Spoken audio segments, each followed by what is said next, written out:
Hey, what's up, everybody? Welcome to my channel. Thanks for stopping in. Make sure you like and subscribe. This is going to be the first video of a series of tutorials on how to mix and master your music. So let's get right into it. Today we're going to be diving into the first step of mixing a record, and it has nothing to do with EQ, nothing to do with compression. It's just prepping your session, getting everything ready so that you can feel the vibe when it comes down to it. And this right here, it's the foundation. This is the part that turns a chaotic mess of audio into a clean, focused environment where every decision you make counts. If you skip this part, I promise you'll be wrestling with the DAW all session. But if you dial it in from the jump, that's where the mix becomes a vibe and not a fight. So, all right, the first step, organization. This is where we turn spaghetti into structure. Look at this session. This one actually isn't too bad, but sometimes you'll get a session from a client, and you'll have random names. The tracks are everywhere. Actually, these tracks are kind of everywhere. They're not really grouped very well. And you'll have missing labels, different volumes, and you can't mix like that. So here's what you need to do. Now that you've cleaned everything up, you're going to want to name your tracks. And I'm talking clear, specific names, like kick in, kick out, snare top, snare bottom if you have them, room mic. You're going to want to do it like that. Bass, main vocals. So I'll show you how to do that here. As you can see, and the way that you do this here is you're going to have to listen to the tracks, obviously, especially if you don't have any, if the tracks that you have that were sent by the client has no, they're just say audio or whatnot on the tracks, you're going to definitely have to listen to it. So here I was kind of blessed to have the track somewhat named. Here I'm going to assume this is a bass. So let's see. Yep, we got a bass guitar here.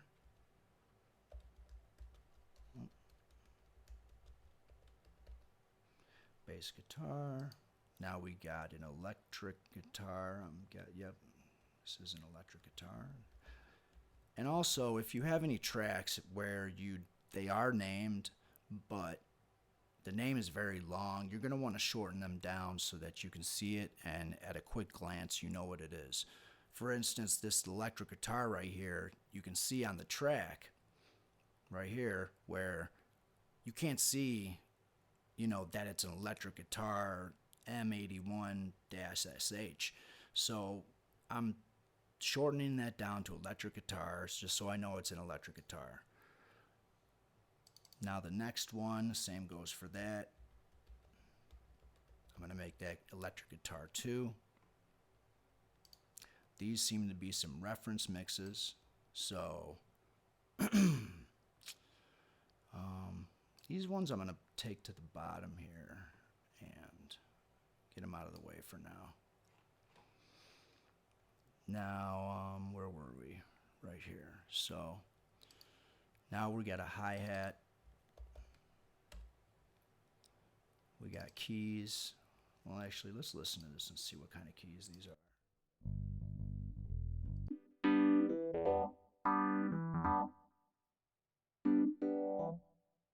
Seems like we got an electric piano.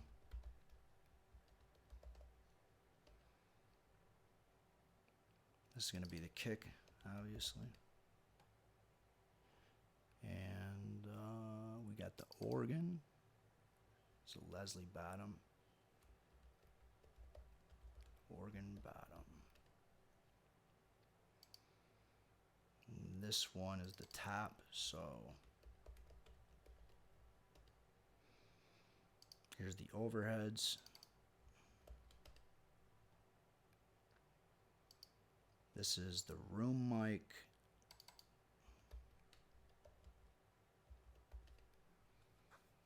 We got snare bottom and snare top.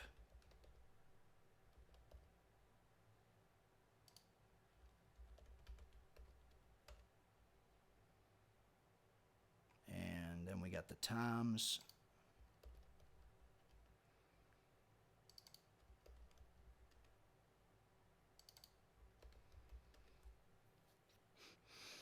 Okay, and then we got the lead right here. All right, now everything is named properly. So it's not just about looking pretty, it's about speed. When you're in the zone trying to automate a delay or solo a track, a background vocal, you don't want to waste a second guessing what track it is. So now that we have everything named, we're going to color the tracks, and you're going to want to pick a system that is you're comfortable with and stick to it. For instance, my preference is to have the drums yellow, the bass purple, and then from there I just make the different other instrument families a different color. And this turns your mix window into a visual map, and it makes navigation a breeze. So that's what we'll do here. So you know what? First, let's group these tracks and put them all in the same area, all the instrument families. So we got the way you're going to want to group tracks is you're going to want to put the drums up at the top. The bass follows the drums, and then all the other instrument families follow that. So let's take these snares right here, snare top and bottom, drag these up to the top, under the kick. Then we got the hi-hat, and here's the overheads. And then we got the toms for the drums.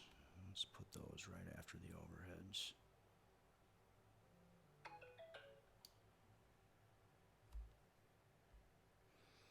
Okay. Then we got the bass guitar.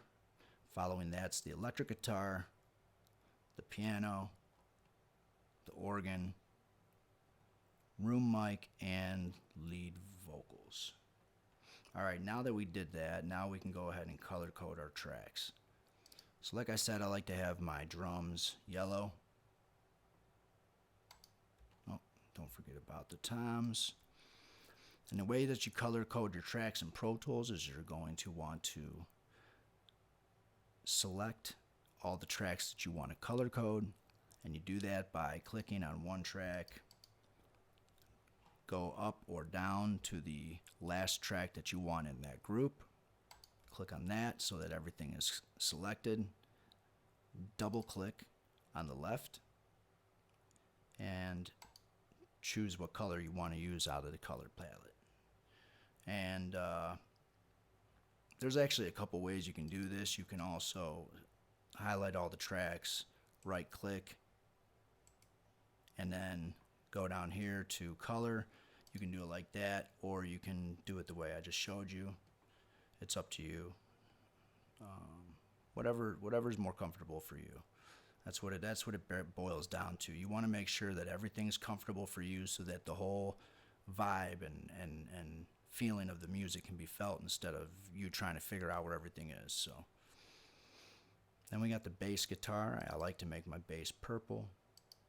Okay. Now we got the electric guitars. Make sure those are both selected. Let's make those green, yellow, greenish yellow. Then we got our keys. So let's do all three of these the same. Let's make these light blue. Let's make our room mic an orange. And then let's make our lead vocal. Let's make our lead vocal a dark blue like that. And then our reference mixes, let's make them pink. There we go. Now you can see, you know what everything is. You got my drums, and actually if you want to bring all of the tracks into view, you can hit Option and click on any part of the track on the bottom line of a track, and that'll change all of the tracks like that, all the same size. So there you go. Now all of our instrument families are color coded so that we can look at a glance and tell what everything is. So now that everything's in order and we have everything named correctly and colored correctly, now what we're going to do is set up our mix buses. And this is very, very important here. It's very key to organizing tracks and just speeding up the process of mixing. And what you're going to do is you're going to take all your drums, you're going to route them to a drum bus. You're going to do the same for the vocals, guitars, background vocals, anything that shares a role in the mix. And why? It's because this gives you macro control. If you want to compress the whole drum kit, one plug-in on the drum bus, need to automate the background vocals during the chorus, one fader. And here's a simple layout. It goes drum bus, bass bus, guitar bus, vocal bus, effects bus. And then after that, you want to push everything into your mix bus. And that gives you power, precision, and control over the entire ecosystem of sound. So I'll show you how to do that here. Let's blow our tracks back up so that we can see all the...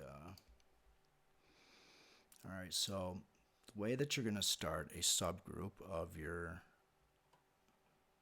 different instrument groups is the same way that you select all the tracks that you want to have in a group.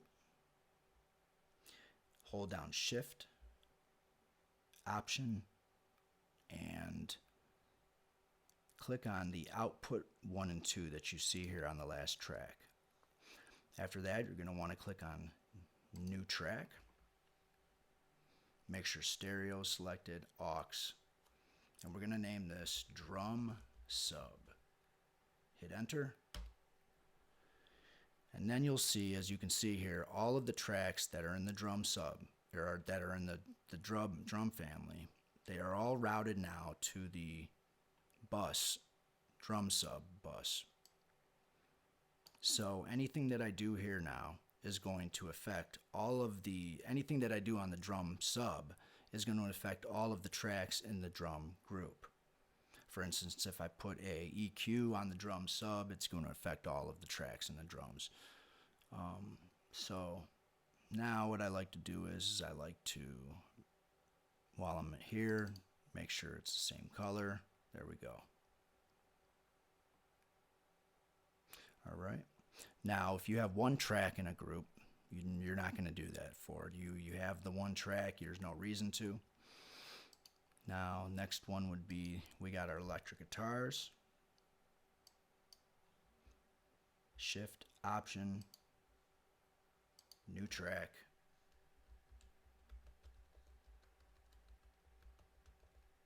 Electric guitar sub. There we go. Now let's make them all the same color. Okay. Next one, we're going to have a subgroup for our keys.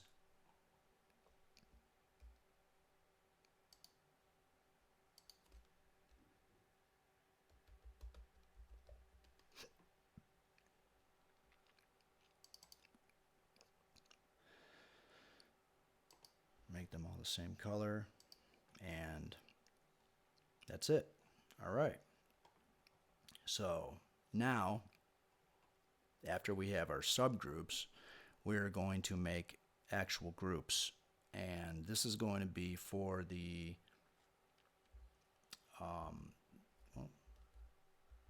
this is going to be for if you want to solo anything and you want to solo a whole group. That's if I click solo here, like it's not gonna do the whole group. So if you want to make groups, we're going to do the same thing, but do not include your drum subgroup. Okay? Because you don't want the drum subgroup to have anything to do with this. Click Command G. We're going to name this drums. Now, make sure you go to globals and make sure solos is checked. Now, what this does is you can see if I have highlighted right down here in groups, if I have drums highlighted and I click solo, that's going to solo the whole drum group. And that'll make it so if I'm listening like this,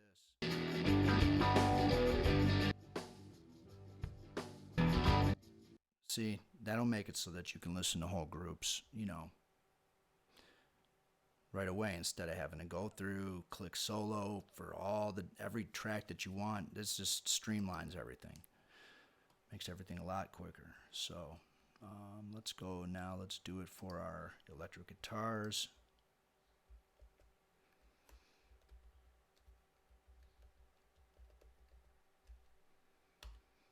Okay. Let's go to our keys.